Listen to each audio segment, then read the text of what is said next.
Bem, meus amigos do Questão de Ordem, hoje nós vamos bater um papo mais que especial, elucidador e assim, vai tirar a dúvida de muita gente.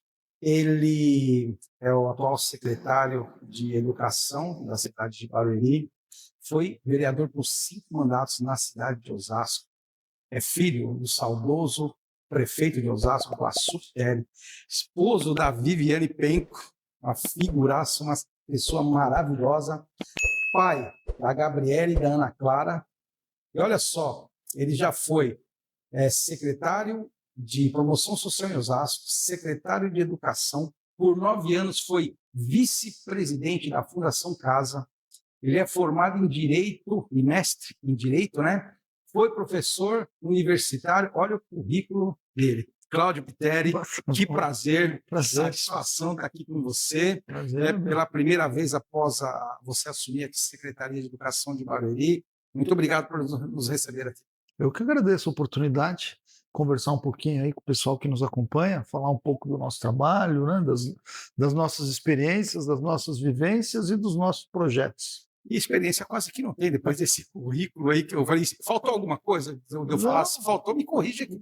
Tá tudo certo, é isso aí. É isso aí. Vocês estão percebendo que gabarito ele tem, né? Mas vamos aqui tentar falar bastante da educação de Barueri, que assumiu a pasta esse ano.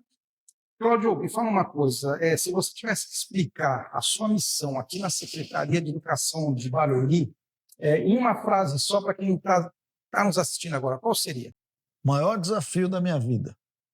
Por quê?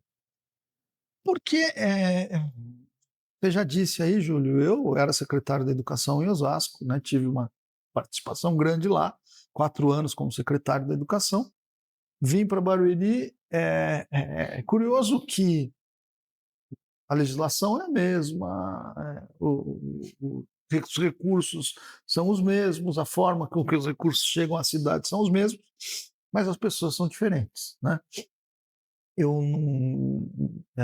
Para mim, nesse sentido, eu vim para um lugar que, embora seja vizinho da cidade de Osasco, né, eu não conhecia muito as pessoas. Então, este desafio é muito grande, né? Numa equipe grande, entender qual é o papel de cada um, entender as que têm uma grande disposição de colaborar. Infelizmente, nem sempre a gente encontra todas as pessoas com essa disposição, e dar continuidade ao trabalho, né? O trabalho estava em marcha e a gente não podia. A educação é uma pasta que a gente não pode parar, né? Sim. Todo dia tem merenda, todo dia tem aluno na escola, todos os dias, né? Então a gente tem que fazer com que o trabalho não perca a efetividade, né? Então isso para mim tem sido um desafio muito grande, mas eu estou muito feliz, acho que a gente vai conseguir fazer um grande trabalho aqui também. Você pegou o expresso da educação em movimento, né? No meio do ano, e quando e como que foi essa virada de chave, você sair de Osasco e vir aqui para Barueri? Isso foi um grande susto. Eu aprendi com esse episódio que esse negócio da gente fazer muitos planos na vida, às vezes, não é por aí, né? Eu estava bem em Osasco, né, trabalhando lá em Osasco, como secretário, ainda tenho uma grande relação com o ex-prefeito Rogério, com o prefeito Gerson, né? Houve uma situação aqui em Barueri, né, e eu digo isso, o secretário foi vítima aí de uma situação, né, uma gravação, e o prefeito, o Beto, é meu primo, né? Sim. E assim, tem primos que a gente encontra em casamento e em velório, né? E tem primo que você tem um vínculo muito forte. Eu e o Beto sempre tivemos um vínculo muito forte, sempre fomos muito próximos, tal. E ele me ligou um dia, né? E falou assim: "Ô Cláudio, vamos tomar um café depois do acontecido?" Tá. Eu falei: "Não." Você quer me arrumar encrenca? Eu não vou. Não, vamos tomar um café, eu queria trocar umas ideias com você sobre educação, eu estou com alguns nomes aqui na minha cabeça, tal. Mas eu queria trocar umas ideias. Aí ele me falou que eu pensava de determinados assuntos da educação, na área da educação, me perguntou qual o perfil que eu considerava ideal para ser secretário da educação. né? Porque hoje o secretário da Educação ele tem metas, ele tem muitos recursos a gerir, então precisa ter um pouco de prática na E a gestão, né? gestão de pessoas também, porque assim, Sim, professor não é uma turma fácil, é aí uma são turma muitos. qualificada, Isso, muito bem formada, e assim, são exigentes. Eu digo é, que não é fácil lidar com eles, porque eles são muito exigentes, sim. né? Muito exigentes. Então, eu falei e tal, e ficou por isso mesmo, né? Eu fui embora. Ele não me convidou para ser secretário mesmo. Passando alguns dias, ele me ligou de novo e falou: Ô, Cláudio, vamos tomar mais um café.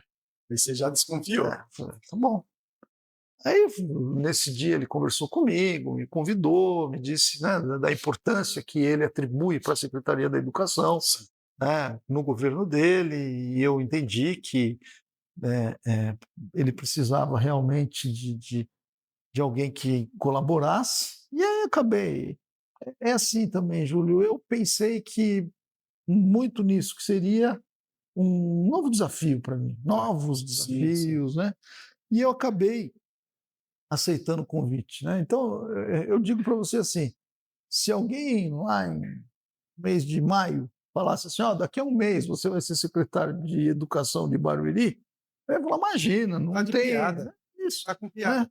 Então, às vezes a gente projeta as coisas, faz um planejamento, e daí, às vezes, a vida da gente muda, né, de uma forma muito rápida. Eu brinco que eu dormi secretário em Osasco e acordei secretário em Barueri. E você deixou Osasco muito bem representado, viu? O José Toste foi meu Totti, foi seu professor em professor. 89 lá no Campesina, em O Osasco. Tosti é um grande cara, um grande Toste é, amigo, trabalhou conosco lá, foi meu secretário adjunto, ele tinha sido secretário da Educação, sim, continuou comigo lá como adjunto, fez um grande trabalho e e está segurando a onda lá. toca bem lá, com certeza. Em que pese toda a crítica, eu acho que toda a crítica é válida, né? A gente tem que respeitar, mas Barueri, em 2024, ele foi considerada a primeira cidade do Brasil em educação, segundo a avaliação do DGM. São os desafios da gestão municipal, em que tem 100 cidades brasileiras. Obteve 6,4 pontos no IDEB e ganhou o selo de ouro de alfabetização. Essa é a educação que você pegou aqui em Barueri. Dito isso, quais são hoje os principais indicadores que você acompanha semanalmente e como isso guia suas decisões? É assim, olha, é, esses números são inquestionáveis, mostram que existia um bom trabalho em Barueri, né? Eu sempre digo isso, que Barueri chegou até aqui graças ao trabalho de muitas pessoas, do secretário Celso, que aqui estava, e de muita gente, né? É, eu, eu, eu não sou pedagogo, né? Eu sou professor universitário, sou advogado, né? E eu sempre que em Osasco fiz assim, aqui fiz a mesma coisa. Reuni a área pedagógica quando cheguei e perguntei para eles assim, o que vocês precisam para fazer um bom trabalho? O meu papel é criar para vocês as condições para vocês fazerem um bom trabalho. E assim a gente tem feito. Sempre nos reunimos, conversamos e a gente tem aí mudado algumas coisas e é normal que seja assim, Sim, cada um sim. chega, né, e faz da sua forma. Então, é claro que a gente tem que acompanhar desempenho orçamentário, execução orçamentária, né, para ver a educação tem um mínimo constitucional de 25% de gasto, então a gente tem que acompanhar isso. Esse é um indicador que a gente acompanha. E os outros indicadores, Júlio, eu não me pauto por eles. Eu me pauto pelo nosso trabalho, pelo trabalho da equipe pedagógica. Porque aqui em Barueri encontrei uma equipe pedagógica das mais qualificadas, né? Fiz questão de colocar como secretária adjunto uma pessoa da área pedagógica, né? Tá. Primeiro para mostrar que a área pedagógica tem protagonismo na gestão, né? Segundo, que é alguém que tem muito tempo aí na rede, então também para mostrar que, para prestigiar a rede de Conhece, né, Barueri, os conhece as problemas. pessoas, conhece os problemas, tem ajudado bastante. Então, é, eu acho assim, ó, a educação, se você conseguir trabalhar no seguinte tripé: valorização de funcionário, cuidar das estruturas das escolas e a área pedagógica funcionar bem, os índices virão. Natural. Natural. É natural. Então, a gente tem feito o trabalho para manter esse tripé funcionando e eu tenho certeza que a gente vai conseguir bons resultados aí para a educação de verdade, manter os bons resultados, que é um grande desafio, né? Manter um bom resultado. Você sumiu, sentou na cadeira, e aí eu quero te perguntar, diante do que você recebeu de informação, onde Barueri melhorou nos últimos anos e, na sua opinião, o que precisa avançar a partir de agora? Barueri tem uma estrutura de atendimento muito positiva, boas plataformas digitais, bom material pedagógico. O que eu acho que a gente pode avançar é no relacionamento com os professores, na valorização dos servidores. E quando a gente fala em valorização, a gente não fala apenas na questão salarial, que é muito importante. Muito importante. Né? Mas, por exemplo, um plano de carreira novo, que atenda mais os anseios da categoria, não só dos professores, de toda a rede da educação. Né? Então, isso a gente vai trabalhar para construir. Acho que hoje o nosso maior desafio é avançar no atendimento dos servidores da secretaria. Eu sempre digo o seguinte, Júlio, nós estamos aqui, para mim, os personagens mais importantes da secretaria são os nossos alunos. É para eles que nós trabalhamos. Né? Isso para mim, e eu falo sempre questão de deixar esse recado. É uma questão sine qua non essa daí. Sine qua non, exatamente. São os nossos alunos. Agora, é claro que para que a gente, lá na ponta, as coisas aconteçam, a rede precisa funcionar adequadamente. A engrenagem precisa funcionar. Inclusive, em cima disso, assim, as melhorias têm como plano de carreira para os professores. E aí, com o plano de carreira, perguntou quais são os critérios para que esses educadores que tiverem interesse em estar alcançando voos maiores consigam isso. Pois em Barueri tem em mãos uma mina com grandes tesouros, que aí se fala dos professores, né? Os educadores. E como ele pretende garimpar? Somente através de concurso público? Ou... Isso é uma questão, é uma obrigação que nós temos, né? Legal. Contratação tem que ser através de concurso, né? Agora, no plano de carreira, eu me preocupo muito com isso, que é a meritocracia. Meritocracia. Né? Quem... É o mais justo. Para mim, assim, nós fizemos lá o plano de carreira em Osasco e assim, ficou muito claro isso para mim. Né? Transparência, né? A discussão para a elaboração do plano de carreira não foi uma discussão simples, não foi uma discussão fácil. Não, né? Nunca O pessoal pede, né, uma série de benefícios, nem tudo a gente pode atender. Mas a partir do momento que nós implementamos, ficou muito transparente para os professores quais são os critérios. Né? E aí a coisa avançou. Então, títulos, quem se atualiza mais, quem se capacita mais, e aí é papel também da secretaria ampliar a capacitação para os professores, oferecer capacitações que sejam atraentes para o professor. O que eu quero dizer com isso? As coisas na educação elas são muito dinâmicas, né? Então surgem novas situações e a gente precisa estar preparado para atender, para oferecer para os nossos professores capacitações que estejam de acordo com essas situações novas que vão surgindo. Então, dessa forma, a gente vai conseguir avançar. Falando mais na questão estrutural, a questão da evasão, o abandono e a reprovação. Barueri tem uns números muito bons, né? Mas quais são as estratégias concretas que estão em curso para reduzir ainda mais esse índice? Evasão. Eu penso que o aluno, quando evade da escola, a gente tem que ter um diagnóstico muito preciso daquilo que aconteceu. Existe uma figura aqui na educação de Barueri que chama orientador educacional, que estão nas escolas.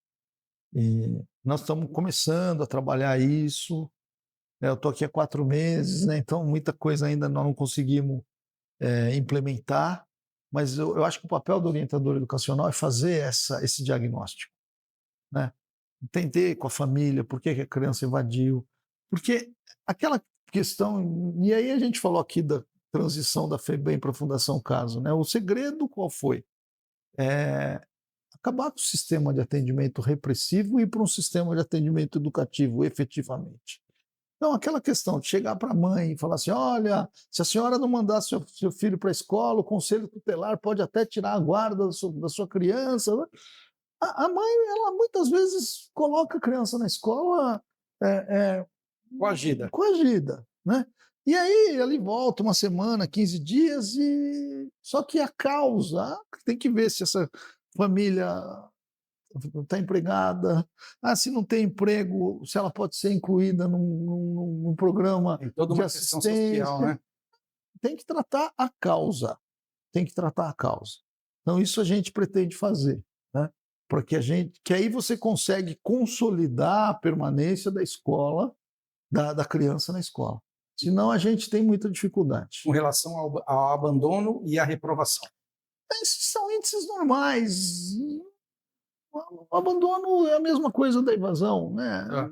E a reprovação tem um índice, a Barueri está dentro baixo, muito baixo. Está dentro Tem um índice de aprovação de cerca de 95%. Está dentro dos índices satisfatórios, vamos dizer assim. Não, tá?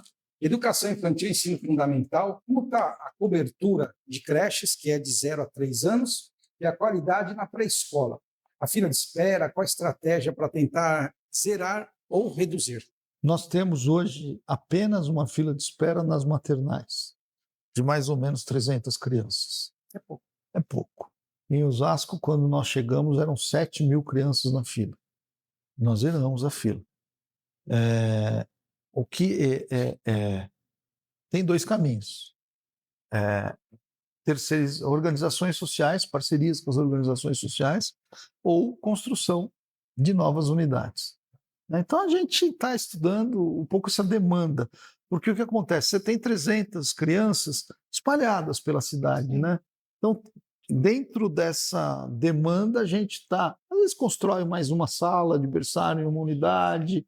Então, nós estamos acabando de fazer esse estudo dessa demanda, vamos dizer assim, geograficamente falando, para depois tomar algumas iniciativas. Mas a fila realmente é muito pequena e a gente consegue avançar logo para resolver esse problema. Diante da dimensão da cidade,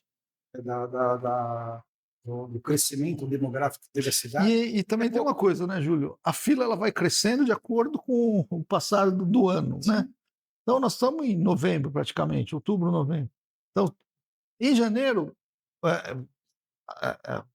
de uma forma natural, essa fila vai cair mais ainda. Então, é aí que a gente tem que olhar onde está faltando um pouco de vaga e atender essas demandas. Mas tem outro detalhe também, né, Cláudio? Barueri, o setor imobiliário tem crescido muito. Esse é um grande. Essa é uma situação. Então, ano vocês vão ter um déficit de vaga, porque é muita gente. E veja, cada prédio que fica pronto daqui a um mês, essa criança não estava no nosso radar. Não estava. Né? Ela é uma demanda nova que se cria. Isso é uma questão que aí envolve planejamento, aí envolve discussão com a Secretaria de Obras, em qual sentido? Ou com quem aprova os projetos. Bem, às vezes empreendimento de 8, 10 prédios. Não tem contrapartida, né? Não tem contrapartida. E quem sofre mais? Sistema viário, né? Carro e tal, educação, crianças novas e saúde. Né? Então precisa criar mecanismos mais efetivos de contrapartida. Eu acho muito importante. Você já tomou algumas decisões, né? E tem alguma coisa que deu errado, né? Alguma iniciativa? E como que vocês ajustaram isso? Ô, Júlio, eu tenho muita facilidade de reconhecer erro. Eu acho que, às vezes, a gente tem mesmo que pôr alguma coisa na rua para avaliar. Né? Aqui a gente ainda não tivemos, né, nenhum problema mais sério em relação a isso. Já avançamos, recriamos o serviço de atendimento escolar aqui na secretaria, para os pais virem e fazerem reivindicações, avançamos muito no quesito cor, né, para diminuir a incidência de racismo nas escolas, capacitação de professores, a questão da inclusão é um grande desafio, né, que a gente tem que ter encarar de forma prioritária. Cuidado e responsabilidade, né? É muito delicado. Muito. A inclusão passa muito também pelo acolhimento, né? Sim. Eu falo isso muito para os nossos gestores aqui. Não é tabu a inclusão. A gente tem que saber tratar a família, acolher a família, dialogar com a família. Isso quebra, muitas vezes, um mal-estar na relação, né? Então, a gente está trabalhando nesse sentido, tentando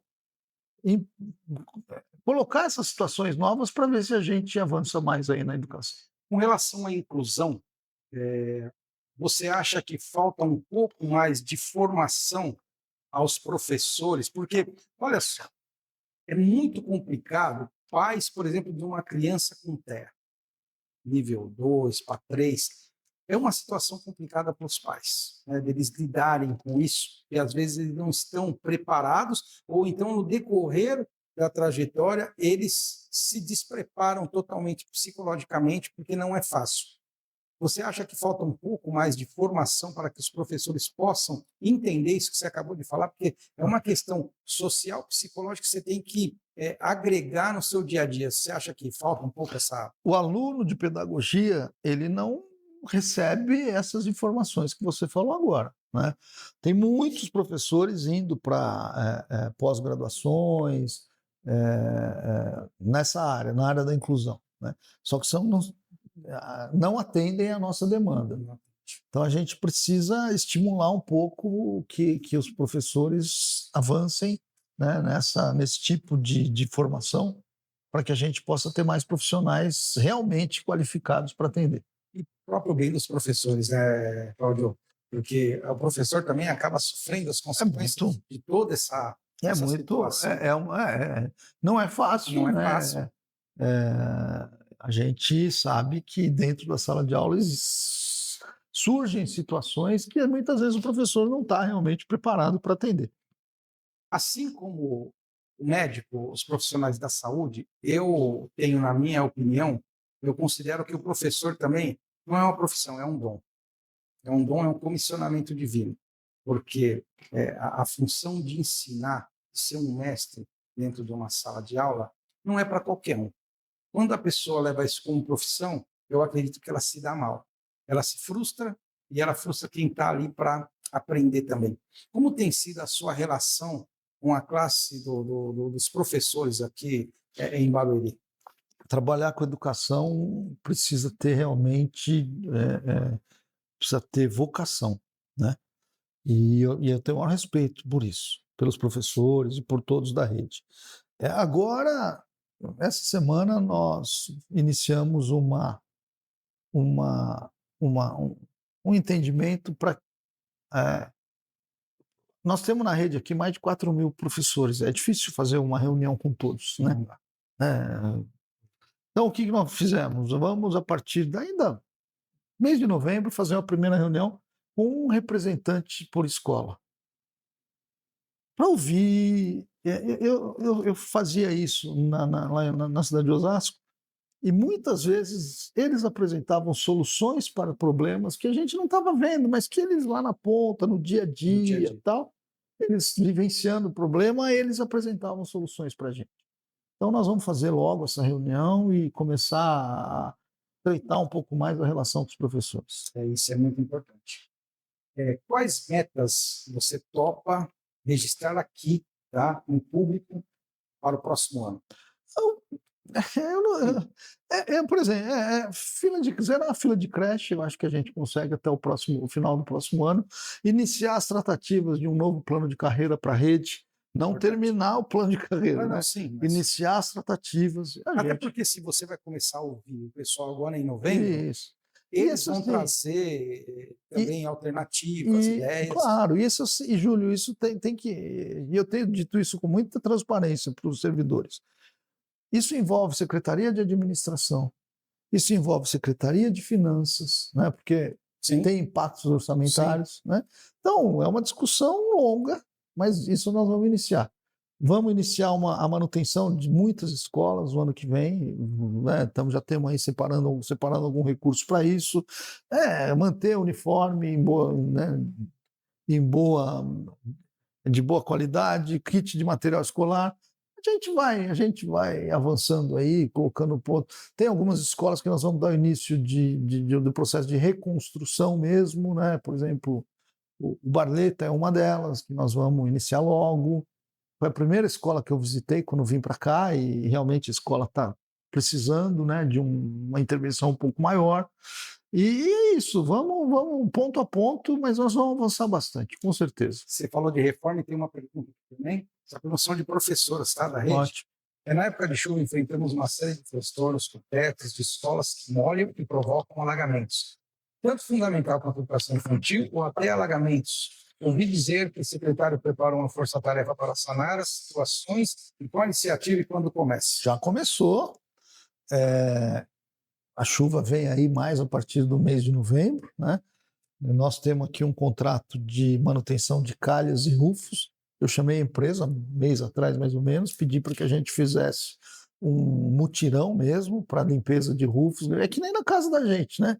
Limpeza de rufo, limpeza de calha.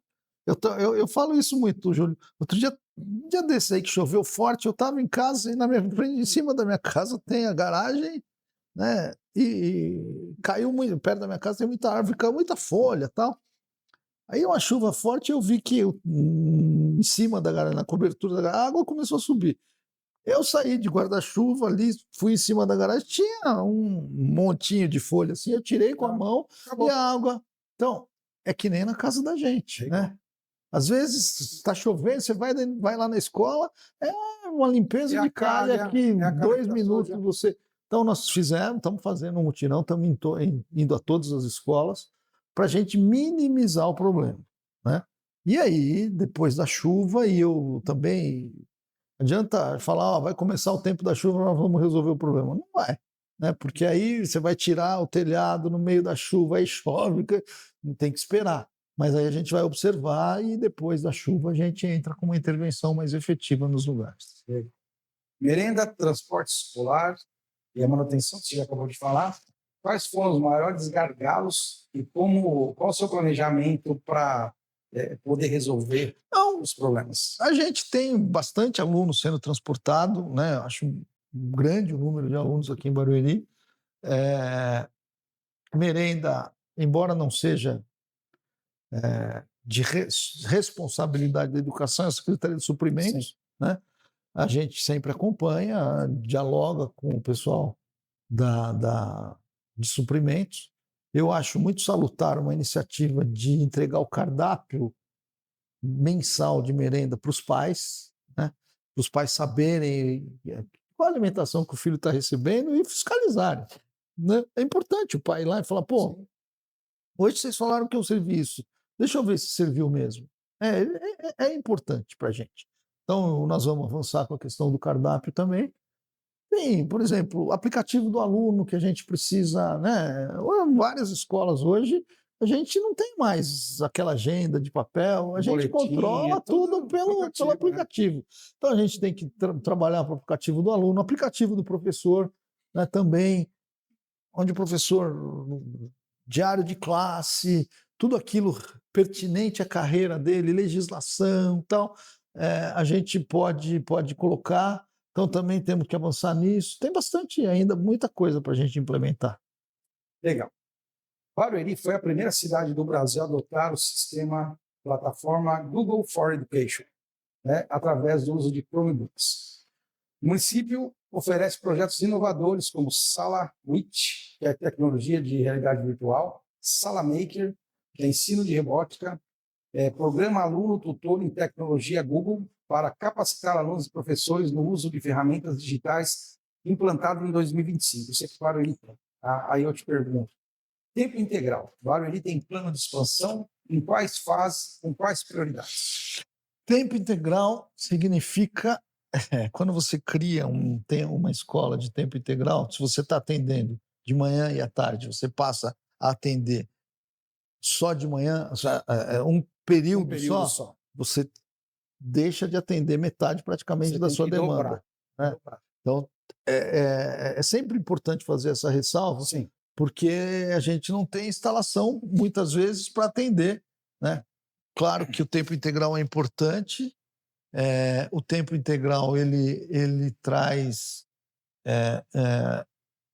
uma permanência maior do aluno e identificar as dificuldades que o aluno pode ter. Né? Não tem, Júlio, tempo integral, não é um aluno fica das 7h30 às 5 horas da tarde dentro da sala de aula. Não. Né? Ele não aguenta. Então, normalmente no contraturno, atividade esportiva, atividade cultural, reforço escolar quando necessário. Então, é importante avançar com o tempo integral. Mas a gente tem que entender um pouco, e aí realmente eu ainda não me debrucei sobre isso, a questão de acomodar essa demanda. Né? Não é uma prioridade nesse Não. momento. Existem coisas mais urgentes. Mais urgentes. Mais urgentes. Tá. Como garantir segurança digital, privacidade de dados e uso ético de ferramentas educacionais? Esse é um problema muito sério.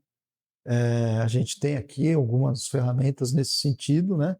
Porque se o pessoal consegue burlar a vigilância de banco, etc., imagina, né? A CIA do Pentágono. Do Pentágono, né? Poxa vida, né? É. Mas nós temos algumas empresas contratadas que trabalham com a segurança dos nossos dados, com a segurança das nossas plataformas. Até o presente momento não observamos nenhuma dificuldade. Está indo tudo bem. Está indo tudo bem. Inteligência artificial na educação. Uma rede está se preparando para o uso por professores e alunos e há diretrizes e informações. A gente falou aqui no começo, né? As coisas na educação evoluem muito rapidamente. A inteligência artificial é uma coisa assim que a gente tem que estar preparado para apresentar alguma coisa para os alunos. Estamos conversando, primeiro com os atuais, o pessoal que trabalha com tecnologia, com a secretaria, você falou aí de alguns projetos que são importantes, Sala Maker, Sala WIT, para a gente começar a entender e a montar um programa de inteligência artificial. Hoje em dia, quem não domina a inteligência artificial vai ser atropelado pelo mercado, né? Então isso é um grande desafio para a educação, um grande desafio dos professores, até o secretário da educação quer entender um pouco mais da inteligência artificial. Controlar, porque assim, a gente é de uma geração que tinha aqui na biblioteca, aí você entrava na biblioteca com ou folha de caderno, ou papel almaço, um lápis, né? Por exemplo, aqui em Barueri, eu saía lá do Jardim Silveira, a única biblioteca que tinha na época era a Max Sendron, aqui em cima, perto da Praça das Artes. Então a gente vinha de lá de Silveira, pegava o trem, descia no centro de Barueri, subia a pé, atravessava Castelo pela passarela, e chegava ali e estava cheio de gente, porque assim, o calendário escolar ele determinava um trabalho sempre o mesmo tema para todas as escolas do município. E você entrava lá dentro, pegava a fila, anotava tudo, depois você passava ali para poder entregar.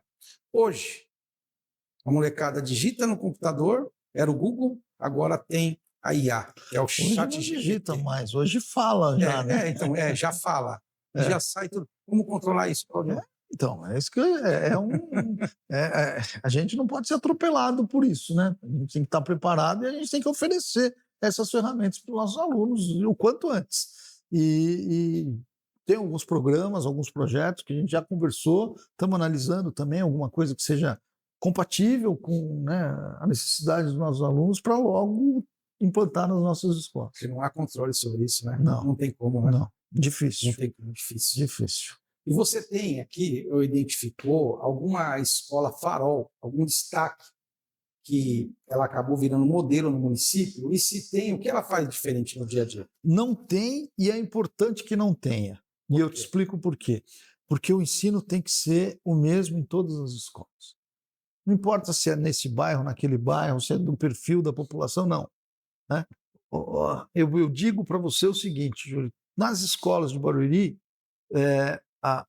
o conteúdo que é passado para os alunos é igual em todas elas. E é assim que tem que ser, né? Para a gente democratizar o ensino, para que as pessoas recebam as mesmas condições de ensino. Isso eu me preocupo muito.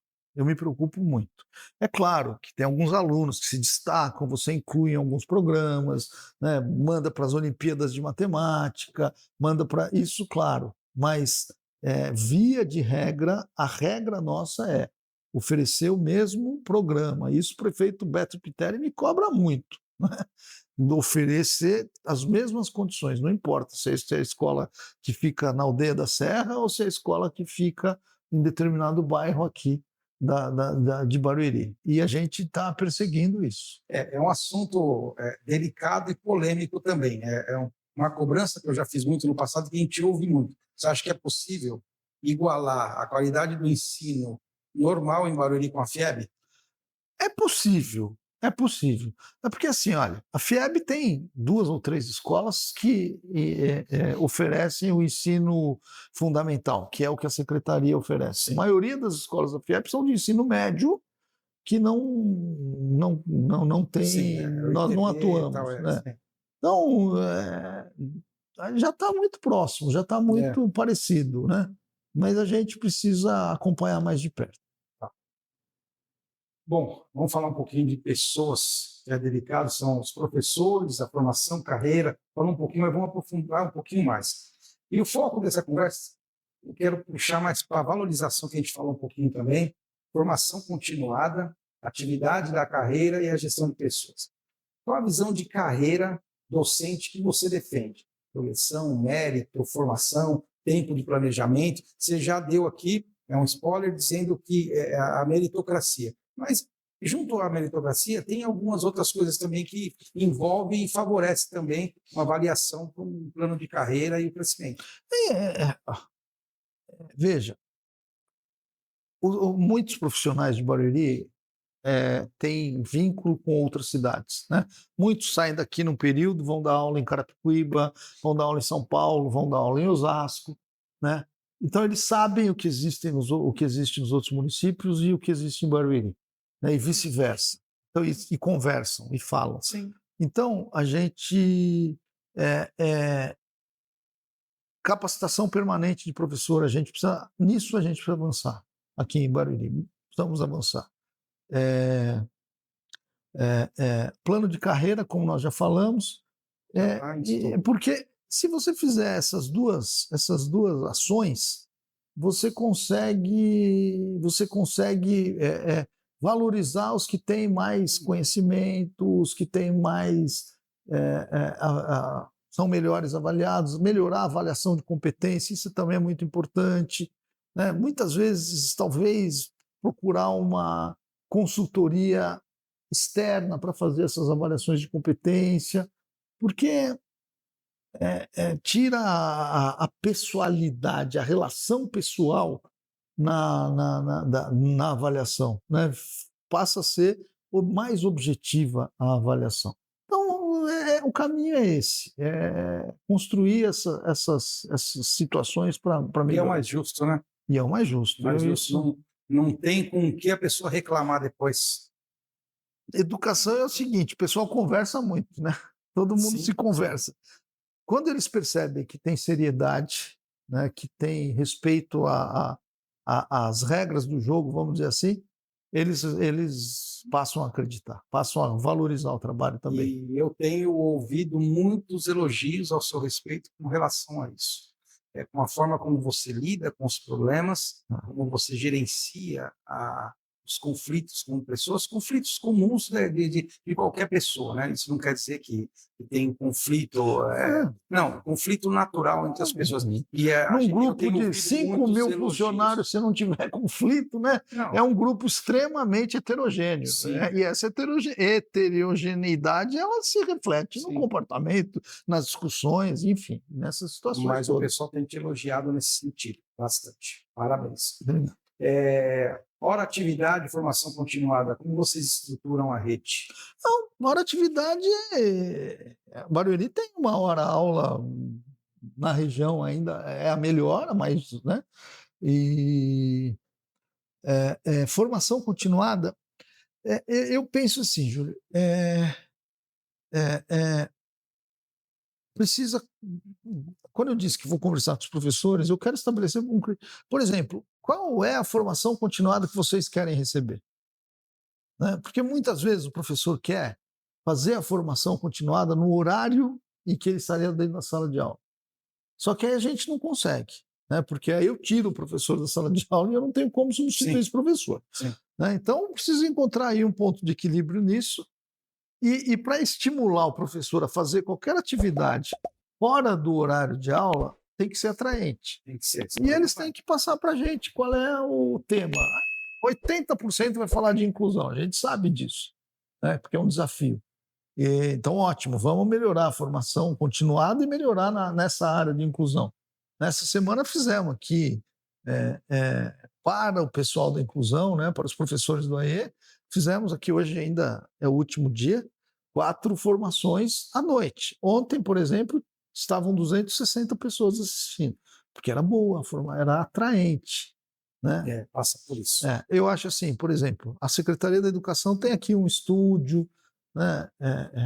Eu acho que a gente precisa produzir conteúdo, criar um canal, né? E para as pessoas assistirem em casa. Estou lá à noite, tal, vou lá e vou assisto um conteúdo que fale o que ele precisa ouvir. Né? Então, a questão maior é essa: é produzir aquilo que o professor precisa. Né? Ficar fazendo coisa que não é atraente ao professor, se acaba não há adesão necessária. E até porque tem um detalhe importante que não pode passar batido. Você falou agora há pouco que o professor, muitas vezes, ele trabalha aqui em Barueri na parte da manhã, na parte da tarde ele trabalha em Carapicuíba. Tem que se locomover, então difícil. É complicado, é difícil. Essa gestão não é fácil, né, rapaz? É muito complicado. Vamos lá. Atração e retenção de bons professores. O que Barueri faz para ser competitivo? Você já falou aí que o salário da entra região muito é melhor. na remuneração, né? Entra muito na remuneração, mas não é só. Vou insistir. Plano de carreira bom, porque o plano de carreira ele dá segurança para o professor, principalmente quando ele projeta o fim da jornada dele. Então, se a gente avançar com isso, ele fala assim, não, vou ficar aqui porque eu vou terminar a minha carreira aqui melhor do que em outros lugares. Então, isso é fundamental. Condições de trabalho. Né? Tá? Às vezes paga bem, mas chega lá, a escola está caindo aos pedaços, não tem equipamento, não tem estrutura para ele dar uma boa aula. Então, por isso que eu falei, né, num tripé. Né? Para manter o professor motivado, o salário é fundamental, é prioridade, sem dúvida, mas tem outros ingredientes. E aí você segura o professor. Né? Se não estiver atendendo essas outras situações, às vezes ele ganha um pouquinho mais aqui, mas ele vai numa outra cidade, ele tem uma melhores condições de trabalho, ele acaba indo para outra cidade. Gestão de sala de aula, indisciplina e clima escolar. Quais apoios a equipe escolar tem com relação a isso? Aqui, Barueri tem Fundamental 2 municipalizado, né? Que é de 6º a 9º ano. Adolescentes, já é um público um pouco mais complicado de lidar. Cria mais conflitos. Sim, né? E é natural da idade também. E é natural da idade, sim. Os adolescentes com certeza, com certeza. Então, assim, aqui eu encontrei um núcleo de justiça restaurativa em parceria com o Fórum em funcionamento, que é uma ferramenta muito, muito boa na mediação de conflitos. Então, nós estamos estimulando isso, porque aquele tipo de bronca, tal, vira as costas, o pessoal muitas vezes volta a praticar as mesmas coisas. Então tem que fazer a pessoa refletir um pouco sobre a conduta, né? Então eu não acredito nos meios tradicionais. Né? Então tem essa questão da mediação de conflito, da justiça restaurativa. Eu vi outro dia aqui na Finlândia, estou até para ir lá conhecer, não na Finlândia, mas tem um negócio que tem uma prática que chama felicidade interna bruta, que estimular as pessoas a serem alegres, né? E que na Finlândia eles usam a felicidade interna bruta para mediação de conflitos. É. E vi que em Salvador tem uma escola Que já adotou que esse já adotou sistema. esse sistema. Até tem um amigo em Salvador que me ligou, falou: pô, vem aqui para você conhecer e tal. E eu estou para ir lá para conhecer. Eu quero realmente conhecer para entender o que é isso e como trazer isso aqui também para Barueri. Eu acho assim, tem muita. O que a gente precisa ter, Júlio, estimular as boas ideias e as boas práticas, né? E eu sempre falo para o pessoal aqui, ó, vamos sair da caixinha, né? A gente já sabe, se a gente fica, a gente já sabe. Agora, vamos sair um pouco da caixinha, vamos trazer práticas novas, pesquisem, me apresentem, né, novas soluções para a gente implementar. Eu tenho certeza que a gente pode trazer coisas muito interessantes para cá. Saúde mental de alunos e professores. Que apoios concretos existem? Nós criamos aqui um núcleo de atendimento ao servidor, com uma psicóloga e um assistente social, né? Saúde mental de aluno. É muito importante a gente dizer isso. Tem que definir claramente qual é o papel da educação e qual é o papel da saúde, né? Eu não posso colocar médico nas escolas. Só por uma função, né? Né? Então, observar isso sim e fazer o devido encaminhamento para a área da saúde. O que mudou efetivamente na vida do professor nos últimos anos? Porque é uma evolução constante. E aí a gente falou de IA, e a tecnologia, mas a pedagogia ela vem mudando muito. A formação dos professores vem mudando. Então, assim, o que você acha, que é a sua opinião, o que tem mudado? Basicamente, as pessoas acompanham mais, né? A rede social, ela permite, e não é sempre de maneira positiva, não. Importante fazer essa ressalva, Sim. né? Mas a rede social, ela desnuda o que está acontecendo dentro da escola. Não né? tem filtro, né? E não tem filtro. Então, Não tem filtro. acaba muitas vezes o professor se policiando mais e muitas vezes deixando de entregar tudo aquilo que ele podia deixar, com medo de que a repercussão via rede social o prejudique, né? Então, precisa ter muito bom senso quem está do lado daqui para entender essas relações, né? E apurar aquilo que precisa ser apurado, mas de uma forma que atenda à reivindicação do pai, atenda à reivindicação do aluno, mas que também não expõe o professor, né? A gente tem que ter um equilíbrio. Com relação à juventude, toda a vulnerabilidade, né, que essa fase apresenta para o cidadão, como foi a sua experiência na Fundação CAS? Eu sempre digo que foi um grande aprendizado, né? Foi um grande aprendizado.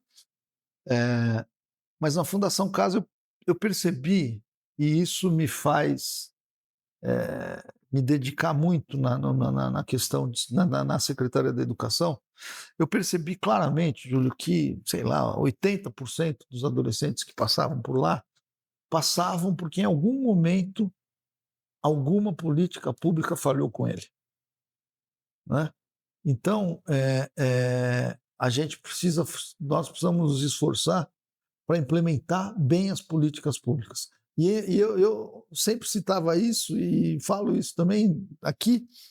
Quando eu estava na Fundação Casa, eu discutia muito com as prefeituras a implantação de novas unidades, né, nesse modelo descentralizado que se adotou, tal. E eu falava com os prefeitos, com os secretários de assistência social, a maioria das vezes, secretário de educação, falava assim: política de prevenção, quem tem que fazer é o município, não é o Estado, de fato, né? E aí passou um ano, né, eu estava do lado daqui, né, do lado do município. E eu comecei a me cobrar, falei, não, política de prevenção nós temos que fazer. Então vamos fazer bem feitas as nossas políticas. Você não acha que, como um gestor público, né? E aí eu vou falar com a experiência de quem trabalhou na Fundação Casa também. Eu peguei a transição de FEBEM para a Fundação Casa durante 6 anos. A responsabilidade maior não é da família? Claro, ao mesmo tempo Porque que a senão gente, impõe um peso muito grande no ao gestor mesmo público, tempo que já chega lá para ele tomar que a conta. gente que eu pensava isso, eu percebia também o quê? Que aquele adolescente que ia para a fundação, especialmente pela primeira vez, aquele que tinha estrutura familiar, ele não voltava, né? Porque a família Sim. o ajudava, né? Então, hoje a família tem que assumir o seu papel, sem dúvida nenhuma, né? E tem muitas famílias que entregam a criança na escola com a expectativa de que a escola faça muito mais do que tem que fazer, A né? transferência você foi vice-presidente numa época que eu já tinha saído, né? É, Já faziam 6 anos que eu tinha saído, eu saí em 2003. Mas não tinha essa integração de responsabilização da família. é, E mais ou menos acontece isso na sociedade hoje. Os pais, eles entregam a responsabilidade da educação e criação dos filhos para o Estado, por para a isso que é o igreja, que eu estou te falando. né? Tem pais, né, muitos que esperam que a escola faça muito mais do que ela tem que fazer. A família tem que fazer o papel dela, não tenha dúvida nenhuma. A minha opinião é o seguinte: a escola, ela existe para ensinar. A educação, ela é em casa, né? Então, por isso que às vezes assim, o discurso fala assim, o educador não, ele é um ensinador. É. Ele vai ensinar, porque a educação ela já tem que vir em casa. Uhum. E hoje, o problema, essa transferência de responsabilidade para a escola, para o Estado, para as igrejas, é complicado, né? É um assunto delicado e complicado, né? Muito. Não dá para aprofundar, porque senão é complicado, né? Sinais precoces de risco a escola consegue identificar e como intervir rápido na questão dessa passagem pela o adolescente, ele comete um delito, né, um ato infracional, e ele vai parar na FEBEM. Como que a escola A colabora escola para tem um que papel isso? importante, né? Qual é? Muitas vezes não, vai perceber a alteração de comportamento lá no começo, né? Muitas vezes o professor diante de tudo que a gente falou na questão anterior, muitas vezes o maior vínculo da criança ou do aluno não é com a família, é com o professor, né? A pessoa que ele mais confia é o professor. Então, capacitar bem o professor e mostrar isso para ele faz com que o professor consiga perceber e aí tomar as providências. Claro, essas questões não são nossas, não são da Secretaria da Educação, mas encaminhar para um atendimento especializado para tentar coibir essas situações. A cidade de Barueri, ela tem uma estrutura muito grande de programas de contraturno no esporte, cultura e aprendizagem profissional. O que conecta, né, muito com a redução dessas questões que a gente estava falando aqui, da marginalidade e tal. Como isso é uma atuação efetiva na vulnerabilidade desses adolescentes? Muito importante, né? Não podemos esquecer, Júlio, que atividade cultural, atividade esportiva, principalmente, elas têm o jovem, o adolescente tem uma atração por esse tipo de atividade, né? E eu fico feliz, e realmente verifico aqui que em tantas escolinhas de esporte, né, a efetividade, a qualidade no atendimento, quanto as atividades, as oficinas de cultura, né, são muito importantes, o trabalho é muito importante, as duas secretarias fazem um grande trabalho e isso ajuda muito, nos auxilia muito na formação dos nossos alunos. Essa ação efetiva da cultura e do esporte ajudaria muito numa implantação de escola integral, né? A escola integral é isso. Então, muitas vezes você não tem a escola integral, mas você tem uma grande quantidade de alunos sendo atendidos nessas escolinhas, né? Da saúde, da cultura e do esporte. Então, é positivo isso. Qual é a parceria que você ainda não tem e que você gostaria de construir? Eu acho que a parceria, aproximar um pouco duas parcerias, com os professores, né? Ainda nós não conseguimos construir esse vínculo, e com os pais, né? Também não é fácil, são 64 mil alunos, né? Então, falar com esses pais não é fácil, mas quem está assistindo, o que eu acho importante é o pai vivenciar o que acontece dentro da escola. Participar, ir na escola, perguntar, reivindicar, é muito importante essa Isso é um problema hoje em dia também, né? Uma omissão muito grande, né? Veja, nem sempre a função. Então, mas não é uma omissão assim, de uma forma dolosa, né? Às vezes é por conta das condições, Isso. porque hoje em dia... Vai trabalhar, volta tarde, não tem tempo de ir na escola, não frequentar a escola, não tem tempo de ir na reunião. Então, por isso que eu digo, o pai tem que estar dentro da escola, tem que estar participando, tem que entender o que está acontecendo, e a escola tem que se abrir também para a comunidade. As reuniões de pais aos sábados já ajuda bastante. Já ajuda bastante. Para que não haja uma omissão e ausência, né, nas reuniões. Isso já ajuda bastante, muito, né? Muito. Osasco, você foi secretário em Osasco, nas áreas de assistência social, logo após ter saído da Fundação Casa, e de educação também. Os aprendizados de lá, uma cidade muito maior, com problemas muito maiores do que Barueri, que você trouxe de aprendizado de Osasco para cá? A gente aprende todos os dias, em qualquer função. É claro que gestão de pessoas, né, eu já vim com mais experiência, né? O perfil de atendimento lá, as redes são parecidas, né? Então, especialmente na questão da gestão de pessoas, foi uma experiência muito útil e que me ajuda. O pessoal fala que você é muito calmo, é que a gente já se deparou com muitas situações, né? Então a gente mais ou menos já sabe como tocar. Você foi forjado, né? Não caiu de paraquedas, você foi forjado. Sim, claro. A experiência do dia a dia, tudo que a gente adquiriu aí de conhecimento, e isso nos ajuda muito aí. E quais políticas funcionam independente do município e quais dependem do contexto local? Todas. Todas dependem do contexto local. Dependem da sensibilidade do prefeito. Tem que separar tudo, não dá para... Dependem muito da sensibilidade do prefeito, dependem da forma com que cada secretário, especialmente secretarias fins, priorizam essas políticas, né? E aí depende também do ambiente externo. O que eu quero dizer com isso? Não são todas as políticas educacionais de Osasco que vão dar certo em Barueri, embora sejam cidades vizinhas, né? Porque tem um ambiente externo, tem o que cai lá para a comunidade, pode cair bem para a comunidade aqui, que não caía lá, e vice-versa. Então não tem fórmula pronta, não tem.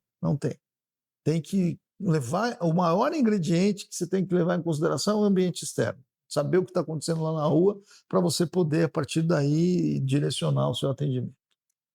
Com toda essa sua bagagem e com toda essa vasta experiência e cargos que você ocupou, qual o erro que você cometeu e que você não cometeria mais? Muitos, assim, que foi mais, não, mas assim, o que foi mais assim impactante? Eu acho que é dialogar com as pessoas mais. Eu sempre fui do diálogo, mas acho que avançar sempre no diálogo. Constrói política pública dialogando. Sem dialogar não constrói. Talvez ampliar mais o diálogo ainda. Muitos erros, claro. Talvez mais erros que acertos.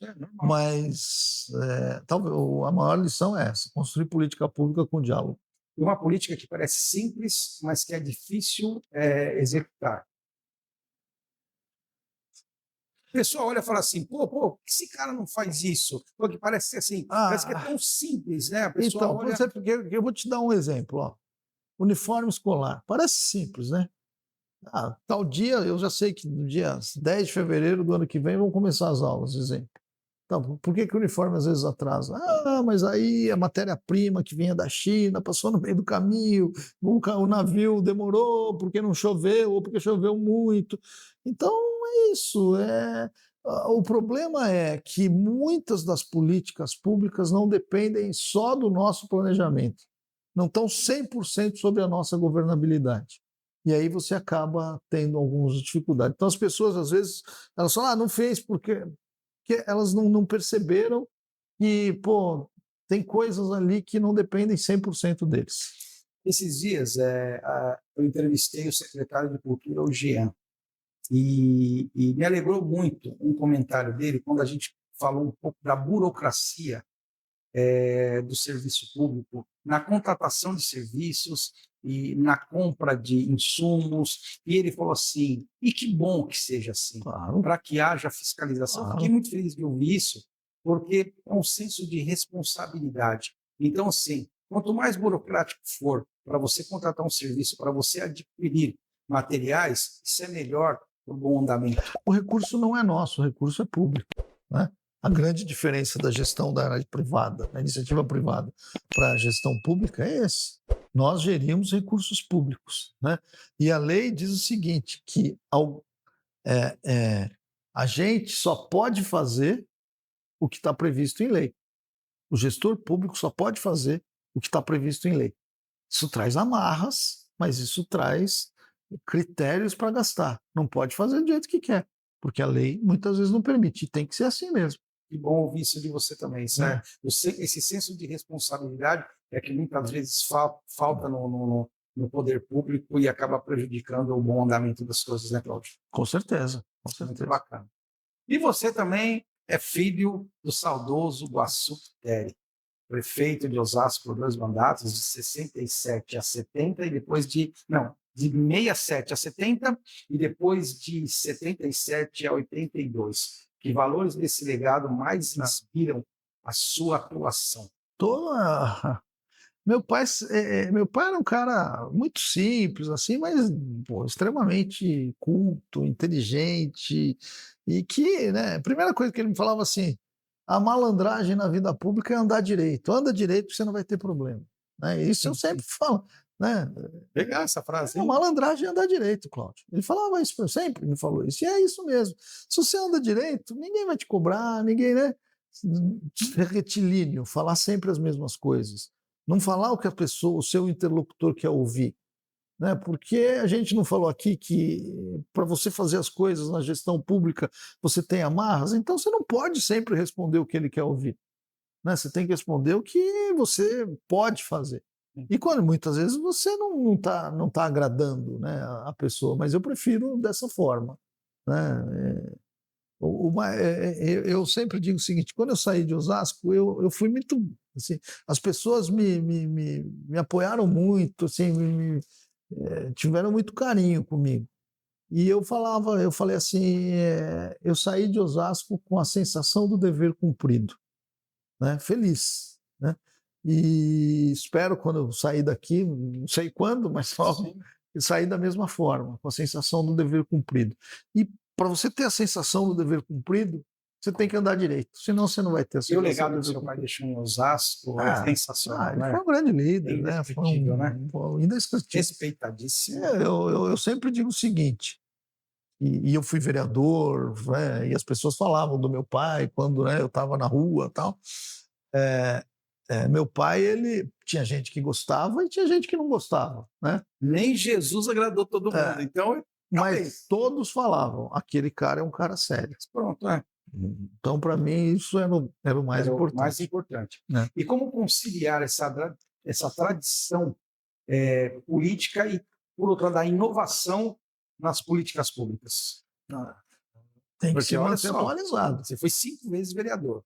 Né? Então, assim, você viveu a política num outro patamar e, assim, num outro tempo.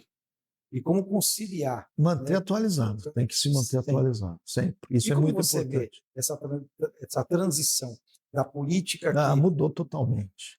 Aquela política que a gente fazia lá tantos anos atrás, hoje em dia, com rede social, uma massificação, com um número de eleitores, né? Você fazia uma política mais pessoal, no corpo a corpo. Mais enxuta, né? Porque você tinha ali, você conseguia atingir uma boa parte do eleitorado, se não todos. Hoje, com cidades com mais de 200 mil eleitores, como Barueri, você não é uma campanha de massa, né?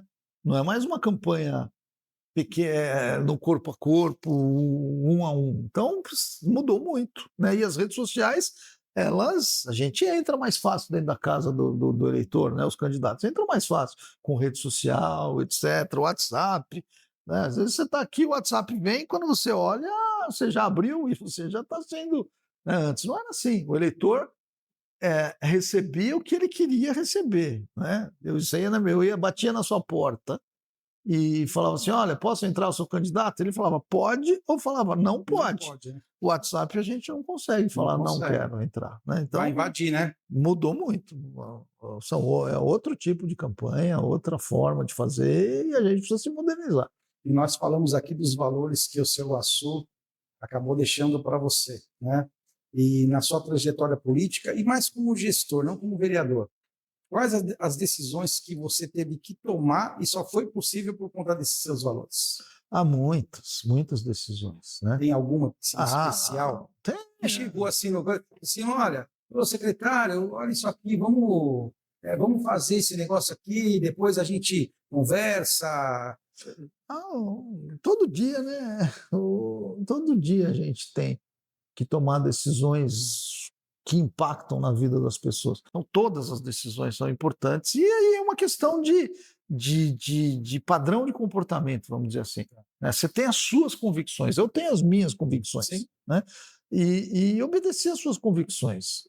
Não abrir mão. Não abrir mão. Dos valores, né? Não abrir mão dos seus valores, das suas convicções. Isso é muito importante. Legal. Vamos fazer um ping-pong rápido aqui. Uma escola que te marcou. Na sua vida, sua infância, a escola que te marcou. O ITO, que foi fundada pelo meu pai, e eu tive a oportunidade de estudar lá. Você estudou o quê?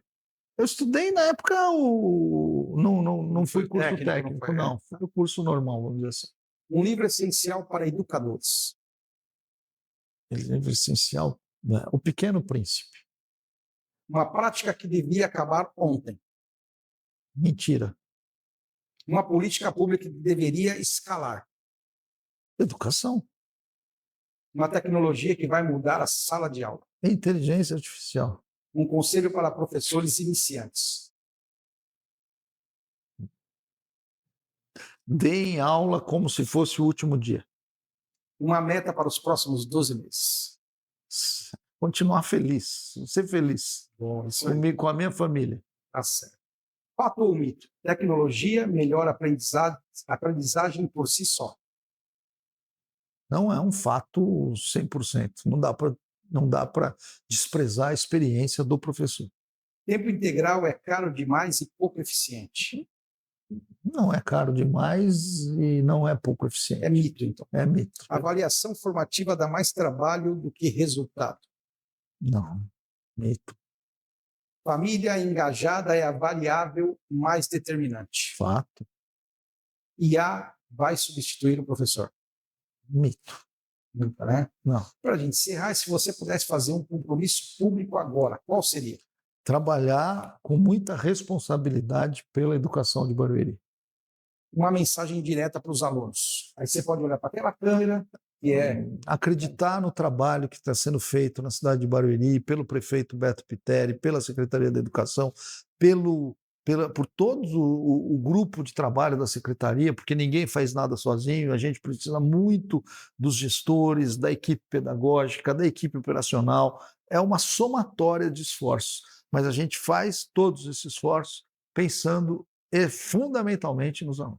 Uma mensagem para os professores e as equipes escolares. Vamos dialogar bastante, vamos estar próximos e vamos construir boa política. Uma mensagem para as famílias dos alunos. Acompanhem, participem, estejam presentes no dia a dia dos seus filhos. Cláudio, obrigado. Sensacional a entrevista. Olha, é surpreendente a tua inteligência, o teu foco em poder proporcionar para o aluno de Barueri e também para os profissionais da educação. Parabéns, né, pela sua sobriedade, pela sua inteligência, sua capacidade de gestão aqui na Secretaria. Muito obrigado por essa entrevista, né, e espero que vamos orar para que tudo dê certo e você tenha aqui um bom tempo aqui na Secretaria de Educação. Eu que agradeço, né? E repito o que eu falei no começo, eu já não faço mais plano, viu, Júlio? A vida da gente, né? Você vê o que aconteceu comigo, né? Então, eu faço aquilo que eu falei dos professores, eu estou aqui como se fosse meu último dia, né? Claro que eu tenho um compromisso com o prefeito Beto Pitteri de trabalhar, de ajudar, e eu vou cumprir a minha parte, né? E tenho o apoio da minha família, né? A Viviane, as minhas filhas, que me dão a estrutura para, né, encarar esses desafios, mas fico feliz. As pessoas não me conhecem tão bem aqui, né, em Barueri. Vão conhecer agora. Vão conhecer mais. Vão conhecer né? mais agora. E estou à disposição para a gente estar sempre conversando, falando e apresentando nossas ideias. Obrigado, Cláudio. Obrigado. Abraço. Obrigado. Você que nos assistiu, passou a entrevista, eu esqueci de pedir para que você se inscreva no nosso canal, ative o sininho, compartilhe o vídeo e se inscreva. É isso que a gente espera de vocês. Muito obrigado pela atenção de vocês. Te espero no próximo Questão de Ordem. Que Deus os abençoe. Um grande abraço.